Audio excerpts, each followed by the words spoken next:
Më thoni pak, si është gara me sportistëve të ping-pongut në Shqipëri? Pra, sa e fortë është gara, sa shumë vajza ka të angazhuara në qytetet të tjera, në Tiranë, ndoshta, si janë këto kampionatet e ping-pongut? Ka rivalitet, ka patur më shumë, por tani kohët e fundit duket se është shtuar, unë kam parë që për moshën e anës, rivaliteti është shtuar goxha, por sigurisht në të dyja mbetemi rivalet më të forta të njëra tjetrës dhe jemi gjatë gjithë kohës duke dhënë maksimumin dhe duke u grindur, si të thuash me njëra tjetrën, se kush do të fitojë më shumë. E në fakt si ndodhë, cila fiton më shpesh, apo? Ana është me privilegjuar dhe duke qenë se tek mosha e vetë është, mund të them, jo me lartë, por me profesioniste dhe arrin më shumë kupa se sa. Arrin më shumë kupa. Bravo, bravo për të dyja, po dhe për motrën e madhe që ka një suport ka ishtë të bukur për anën, për motrën e vogël, që e cila duke që do të ketë një rrugtim shumë të gjatë, apo jo? Paralelisht ju jeni në shkollë, Ana, në çfarë klase jeti? Unë jam në klasën e 6. Mbaron klasën e 6, si vjetë? Po, kurse? Unë jam në universitet, në Universitetin e Tiranës, Fakultetin e Ekonomisë, jam në vit të parë, bachelor për informatikë ekonomike. Bukur. Kështu që sportin e ke një lloj hobi, pasioni? Po, është një pasion. Joni, sigurisht shkolla është e para për ne. Ne jemi të dyja nxënëse të shkëlqyera dhe përpiqemi që të mbajmë një ekuilibër midis të dyja, si sportit edhe shkollës. Kështu që ti, kur të mbarosh universitetin, do detyrosh të zgjedhësh mes profesionit edhe sportit? Po, do mundohem që ti mbaj të dyja me aq sa ka mundësi. Do mundosh. Kurse Ana, si e ka syrin? Si gjithmonë, edhe unë si motra, shkolla është primare për mua, është e para, dhe pas shkollës shkoj në stërvitje, pra unë kohën e lirë shfrytëzoj me ping-pong dhe më pas vazhdoj me shkollën. Ndojmë shumë që me Anën të arri sa më lartë në arinë ndërkombëtare, duke qenë se ka nisur dhe mbar, si të shtam, dhe shpresojmë shumë që të arri sa më lartë. Bravo, të dhënat i ka të tilla, pra ka treguar deri tani që mund t'ja dalë ban. Ana, po ti pse pëlqen ping-pongun? Për te fakti që ta ka ushqyer motra e madhe. Unë e pëlqej ping-pongun, që ditën e parë që e nisa, thash, okej, do t'a vazhdoj, por ka të zhvillon shumë, pra duhet ka zhvillime fizike dhe psikologjike, dhe të rritë shpejtësin, ke reflekse, pra mban trupin e formë dhe nuk ka dëmtime, si që është futbolli, për shumë që ka shpesh dëmtime, po ping-pongu nuk ka dëmtime. Madje në ndihmon tek vullneti, na ka ushqyer, na ka dhënë disiplinë shumë, madje edhe tek qetësia që të jemi më të qetë, apo të durueshëm në situatat të caktuara, pra ka shumë përfitime si sport. Çfarë karakteristikash duhet të ketë një sportist i ping-pongut? Pra, cilat janë ato kriteret që duhet të përmbush që të jetë një sportist i mirë? Për sa i përket anës fizike, duhet të jetë shumë i përgatitur fizikisht, të ketë një trup të rregullt, sigurisht të jetë i shpejt, të ketë reflekse shumë të shpejta. Kërkon reflekse shumë të shpejta. Po, dhe kërkon shumë sakrifica.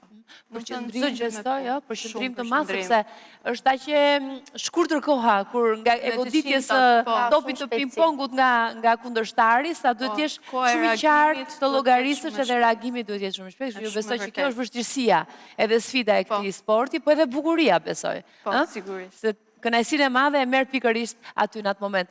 Në familjen tuaj është marrë dikush tjetër me sport? Jo, asnjë. Jo, domethënë nga e keni ju këtë prirje? Shumë rastësisht. Gjyshi im i ndjer, ai adhuronte sportet dhe mundohej që të dyja ne donte shumë që ne të merreshim me sport. Dhe unë që e vogël jam marrë me shumë sporte, por si thuash, më pëlqeu më shumë ping-pongu, ngeca aty edhe thjesht po e vazhdoj. Në familjen tuaj, prindrit ju kanë mbështetur besoj gjatë këtij rrugtimi? Prindrit tanë, e gjithë familja kanë qenë mbështetja jonë më e madhe që nga fillimi i rrugtimit dhe deri më sot. Kjo është një foto e familjare juaj, e ja keni familja me prindrit tuaj? Po. Kanë qenë të dy mbështetja jonë më e madhe dhe të dyja ne i falenderojmë shumë për gjithçka kanë bërë për ne, sepse ju ndjekin ata, Ana, në ndeshjet që ju bëni? Po, babi është pari që na ndjek. Babi është gjithmonë në çdo kampionat, edhe kur shkoj që shkova tani në Kosovë, shkova me babin, pra gjithmonë babi është kudo me ne. Janë të dy pranë nesh gjithmonë. Sigurisht edhe sot s'mund të mungonte këtu, sepse ja ku e keni babin, edhe këtu në program. Një mesazh për juve. Përshëndetje Rudina. Në radh parë do të jepe një mesazh falënderimi për ty dhe për të gjithë stafin drejtues të televizionit Klan për përkujdesjen që keni treguar ndaj vajzave të mia këtë ditë. Në radh dytë do të jepe një mesazh vajzave të mia. Eris, zemra ime, ti e di shumë mirë se sa shumë të dua dhe se çfarë je ti për mua. Kam vetëm një kërkesë për ty zemër. Më ndiqë ëndrrën dhe pasionin tënd. Kurse për ty zemra vogël Ana, maçoku i shtëpisë si shumë të thras, nuk kam fjalë më të mirë të të them dhe më të bukur për ty. Ti je zemra ime, ti je shpirti im. Unë doja të të falenderoja, babi, dhe të të thoja që më ke bërë krenar. Unë sot ndjehem babai më i lumtur në botë, fal teje zemër. Rudina, të falenderoj shumë dhe të jam mirënjohës pafund. Na bëri për të lotuar të gjithë, nuk e di pse ishte këtë moment kaq prekës. Po loton ju, po lotojmë dhe ne duke ju parë ju. Ishte momenti bukur apo jo? Babi është pika jo në dobët. Jeni shumë t'lidhura me të? Shumë. Edhe mami, por babi është supporti më i madh si unë.